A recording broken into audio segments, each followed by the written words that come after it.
Mankapur police ठाण्याच्या हद्दीत तरुणीच्या संशयास्पद मृत्यू प्रकरणाला गंभीर वळण मिळालंय।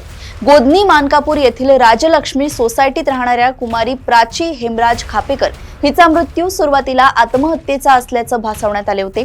मात्र शवविच्छेदन अहवालात डोक्याला झालेल्या गंभीर दुखापतीमुळे मृत्यू झाल्याचे स्पष्ट झाल्याने हा खून असल्याचा संशय बळावलाय। पोलिसांच्या माहितीनुसार अज्ञात व्यक्तीने धारदार किंवा जड शस्त्राने प्राचीच्या डोक्यावर वार करून तिची हत्या केली व नंतर पुरावा नष्ट करण्यासाठी गळफास घेतल्याचा देखावा निर्माण केला।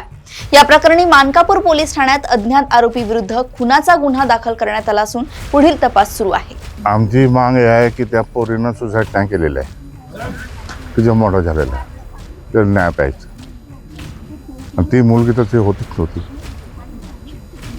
धार्मिकची होती, धार्मिक परिवाराची होती, खूप संस्कार होते तिच्यावर। ती तसे करू शकत नाही,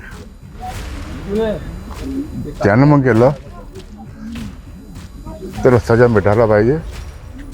मी पण एक पोलीसवालाच होतो, मला माहीत आहे काय काय नाही इथं जे इन्व्हेस्टिगेशन होत आहे, मला वाटतं चुकीचं होत आहे, पण त्यांनी खरं करावं, माझ्या मुलीला न्याय मिळाला। त्याच्या आधी ते बोलले होते ते सुसाईड आहे म्हणून, पण त्यानंतर त्यांनी असं का केलं?